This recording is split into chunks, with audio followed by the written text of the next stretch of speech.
नमस्कार. मी काही दिवसापूर्वी एक छोट्याशा रील्स बनवायची आणि त्याच्या माध्यमातून एक संदेश महिलांना द्यायची.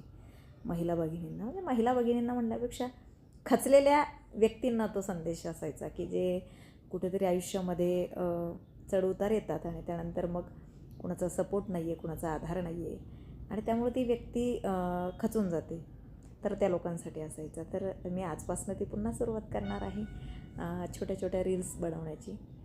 आणि यस, त्या माझ्या रील्स आहेत त्या सगळ्यांना फार आवडत आहेत, कारण त्याच्यातनं काहीतरी शिकायला मिळतं, उभारी मिळते खचलेल्या मनाला. आजचा संदेश जो आहे तो हाच आहे की कोण काय म्हणतं ना याच्याकडे अजिबात लक्ष द्यायचं नाही. तुम्ही चालत राहायचं, बरं का. तुम्ही चालत राहायचं, तुम्ही वाहत राहायचं वाहत्या पाण्यासारखं. तुम्ही थांबलात ना की तुमचं गटर होणार. त्यामुळं गटर होऊ देऊ नका स्वतःच. चालत राहा, वाहत राहा. वाहतं पाणी हे कशाच्या तरी उपयोगात येतं आणि साठलेलं पाण्याचं गटर होतं.